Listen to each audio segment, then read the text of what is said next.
네, 안녕하세요. 저 맘모톰에서 에이펙 마케팅을 총괄하고 있는 황영기라고 합니다.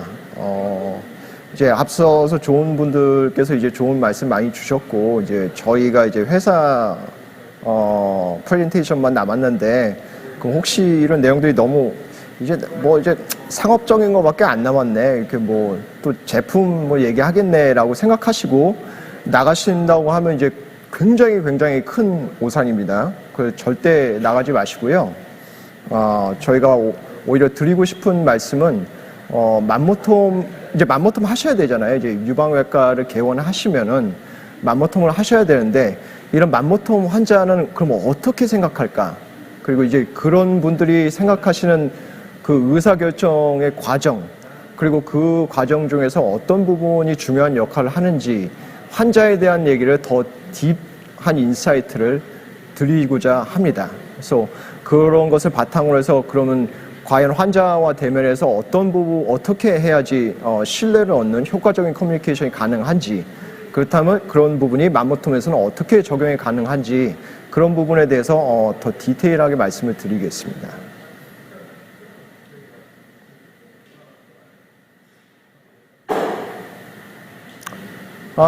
일단 이런 얘기는 이제 저희가 그냥 단순히, 저희는 물론 이제 맘모톰 회사니까 맘모톰을 굉장히 오랫동안 이제 연구해오고 이제 그분들을 이제 알아보고 그런 노하우가 있는데, 오늘 드린 말씀은 단순히 그냥 저희가 환자들을 대면 했던 그런 내용이 아니고요.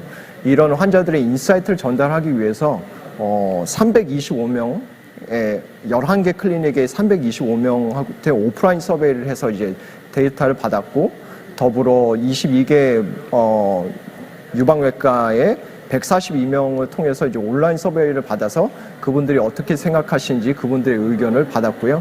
또 더불어서 2명의 환자들과 이제 심층 인터뷰를 통해서 그분들이 어떤 마인드를 갖고 계신지, 그분들이 어떤 부분을 고민하고 걱정하시는지, 그런 부분들을 모았습니다. 그래서 이제 첫 번째로 말씀드릴 거는, 이제 환자는 맘모톰을 어떻게 생각할까? 이제 생각해 보시면은 간단하게 이제 맘모톰 환자의 의사결정 과정을 말씀을 드리면은, 일반적으로는 사실 선생님들께서는 이 맘모톰 사실 양성 종양이고, 또 이게 엄청나게 이제 큰 수술도 아니고 굉장히 간단하고 이제 한 5분 안에 끝날 수 있는 그런 시술이기 때문에, 어떻게 보면은 환자들이 그렇게 심각하게 생각할까, 이렇게 생각하실 수도 있습니다. 근데 정말 그렇지 않고요. 만약에 이제 내가 맘모톰을 받는다, 이제 맘모톰을 받아야 된다라고 생각하는 그 얘기를 듣는 순간부터 이제 엄청난 고민과, 그 다음에 이제 엄청난 이렇게 얘기하면 이제 멘붕이 오는 거죠, 멘붕. 내가 맘모톰을 받아야 된다니. 내 가슴 안에 뭐가 있고, 그리고 이거를 어떻게 해야 되는 건가.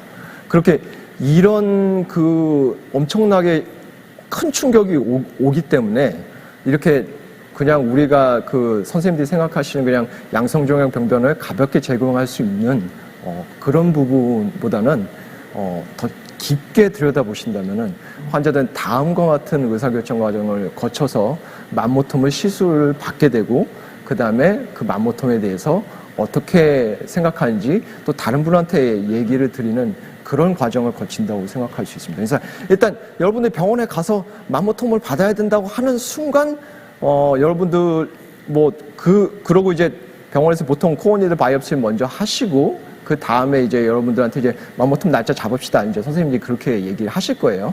그럼 이제 그때부터 이제 집에 오자마자 오는 와중에서 이제 폭풍 검색을 시작합니다.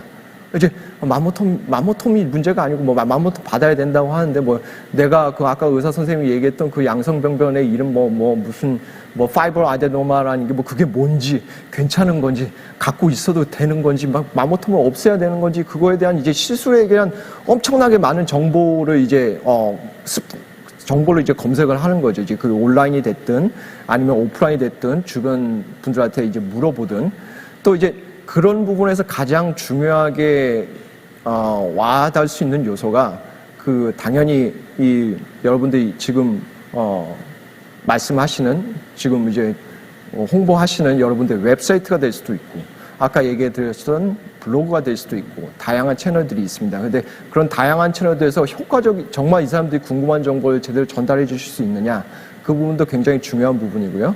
그런 부분들의 이제 정보를 습득하고 난 다음에 그러고 나서 이게 받아도 되는 거구나. 뭐 그게 큰 문제가 아니구나. 그렇게 한다고 하면 이제 그때에서 이제 시술 결정을 하게 됩니다. 이제 받고 나서는 그럼 끝났느냐? 그건 아니죠. 이제 받고 나서 또 그럼 이 병원에 받아도 되는 건가? 이 병원 선생님은 얼마만큼 전문성이 있는 건가? 그럼 이 병원 말고 딴 병원은 어떤가? 내 주변에 이제 다른 사람들은 어떻게 생각하는가? 그런 부분들에 있어서 또 엄청나게 이제 정보를 검색하게 됩니다.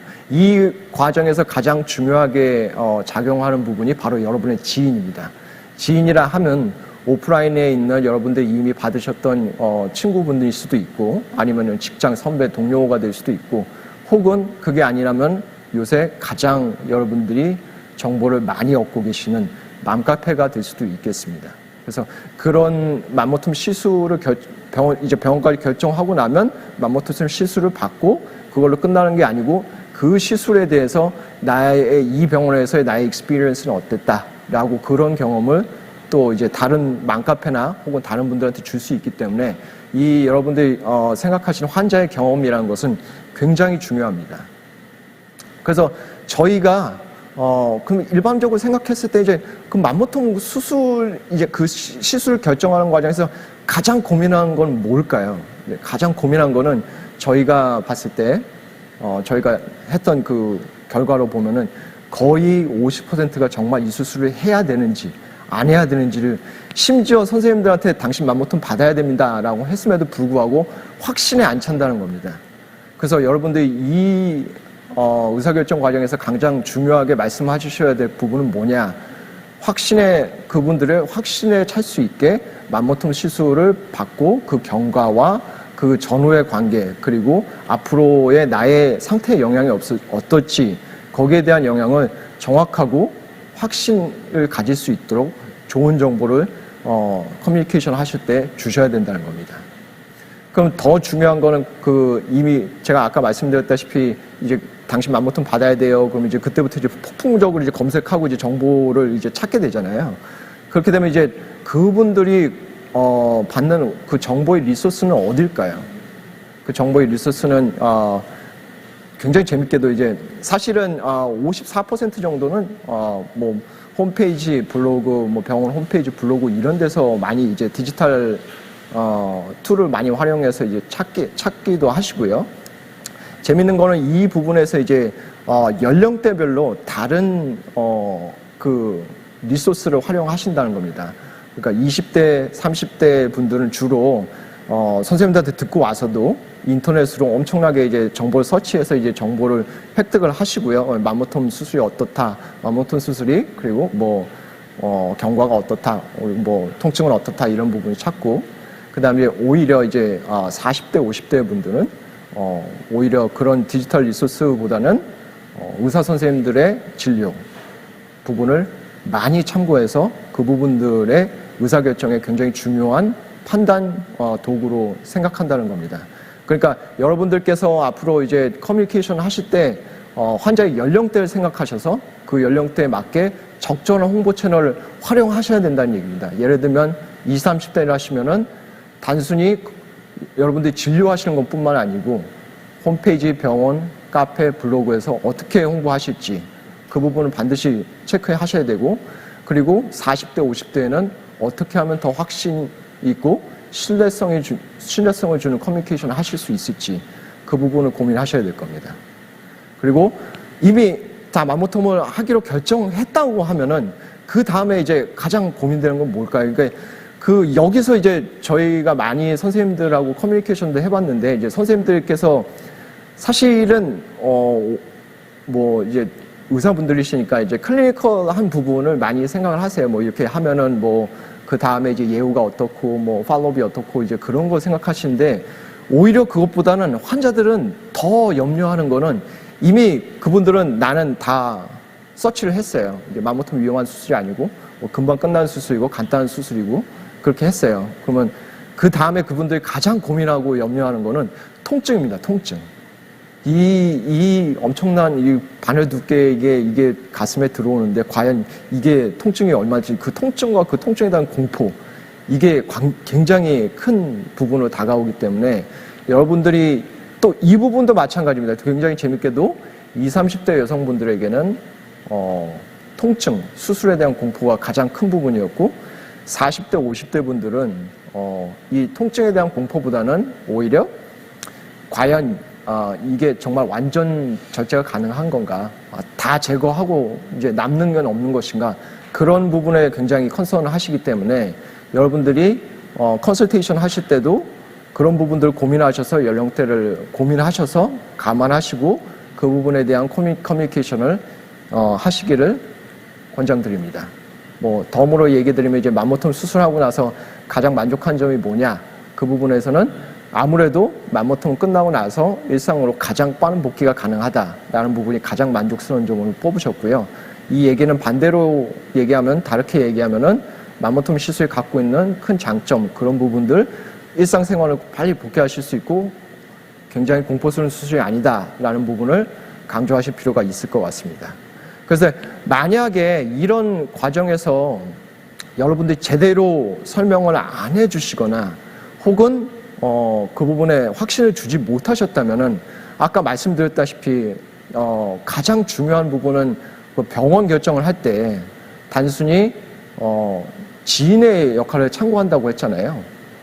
지인의 역할을 참고한다고 했는데 만약에 이런 커뮤니케이션을 적절하게 안 주셨다고 그러면 저희가 현재 보여드리는 슬라이드와 같이 여러분들 환자의 3분의 1은 다른 병원에 가십니다. 혹은 이미 여러분들한테 맘모통을 받기로 하신 분들도 3분의 1 이상은 다른 병원에서 이미 진료를 받고 오신 분입니다. 여러 가지 요소가 있겠죠. 병원을 바꾼 요소 아니면은 그렇지 않은 요소 아니면 뭐 지금 현재 보시는 것처럼 맘카페에서 그 레퍼런스 체크를 할 때 맘카페에 엄청나게 많은 병원에 대한 얘기가 나와 있습니다. 근데 만약에 이제 거기에서 내가 만족하지 못할 익스피리언스가 있었다고 하면은 이 환자는 아마 다른 병원을 고려할 수도 있을 겁니다. 그렇기 때문에 이 커뮤니케이션에서 환자가 궁금해할 부분 그리고 불안해하는 부분을 잘 잠재워 주실 수 있는 그런 요소들을 잘 전달해 주셔야지 환자가 그 병원을 선택해서 계속 맘모통을 받고 꾸준히 환자를 유지할 수 있는 방법이라고 말씀드릴 수 있겠습니다. 그래서 단순히 그러면 아까 말씀드렸다시피 온라인 마케팅도 중요하고 굉장히 모든 다른 요소들이 중요하지만 이 병원을 선택한 병원 결정 과정에서 가장 중요하게 병원 선택한 핵심 이유가 뭐냐라고 했을 때 정말 많은 분들이 친절하게 잘 설명해 줘서라고 대답하셨습니다. 그러니까 친절하게 잘 설명해 줘서라고 이런 내용을 더 다른 얘기로 표현을 하자면 내가 궁금해했던 부분, 내가 염려했던 부분을 잘 캐치해서 그 부분에 대한 적절한 정보를 확신을 주셨다는 얘기입니다. 그러니까 그 커뮤니케이션에 여러분들이 환자를 대면하시고 이 커뮤니케이션의 중요성은 더할 나이가 없겠죠. 그러면 어떻게 하면은 그 정말 이펙티브한 커뮤니케이션이냐. 근데 사실 이 부분은 저희가 다른 연구 논문도 굉장히 많아요. 단순히 그냥 커뮤니케이션이 환자 의사와의 관계에서 그럼 어떻게 하는 커뮤니케이션이 훌륭한 커뮤니케이션이냐. 거기에 대해서 제가 재밌는 논문을 하나 찾아왔습니다. 이건 네덜란드 이제 국립 보건의료연구원에서 이제 20년 동안의 자료를 바탕으로 해갖고 연구 결과인데요. 이제 108명을 대상으로 1980년도와 2000년도의 환자들한테 이제 가정의학과 선생님들이 고혈압 관리하는 그런 과정, 커뮤니케이션 과정을 환자들이 평가하게 해봤습니다. 그래서 그런 연구 결과를 바탕으로 나왔던 그 중요한 내용 중에 하나가 1980년대, 2000년대에 마찬가지로 모든 환자들이 공통적으로 뽑았던 7가지 중요한 속성이 환자와 커뮤니케이션 할 때 첫 번째, 명확하게 이 처방을 내리는 이유와 그 다음에 그런 배경에 대해서 설명해줘야 된다라는 부분이 있었고요.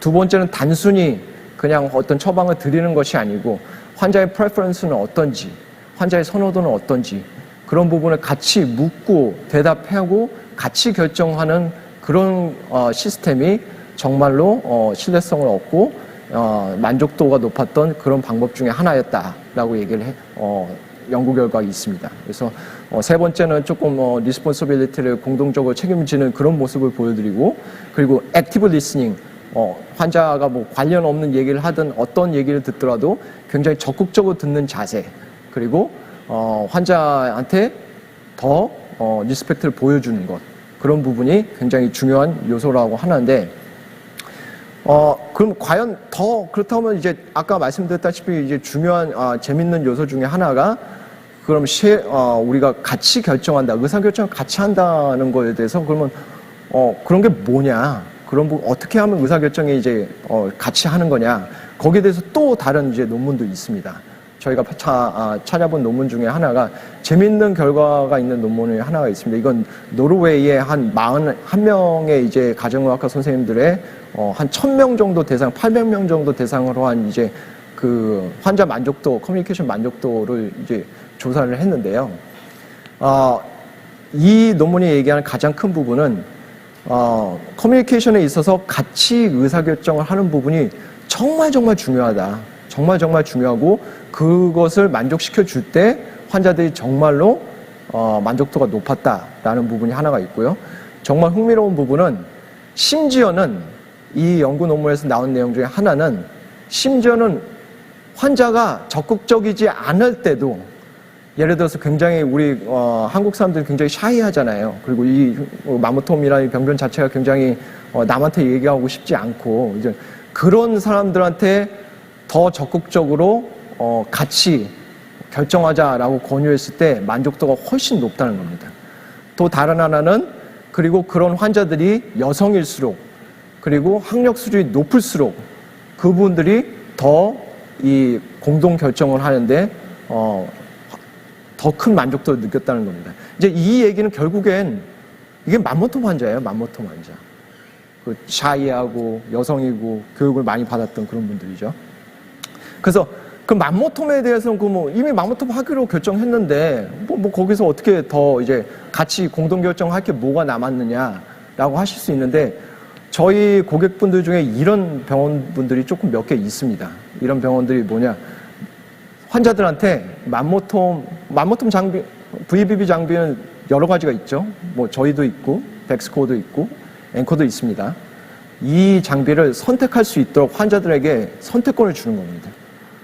가격 차별도 조금 하고요.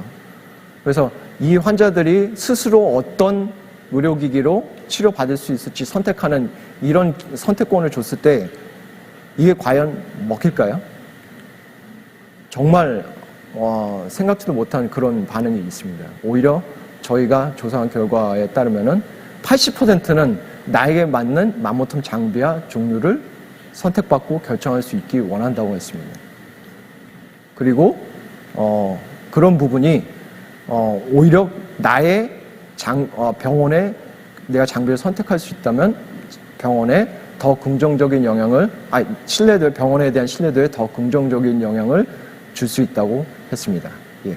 시간이 너무 지체돼서 이것으로 마무리하도록 하겠습니다. 감사합니다.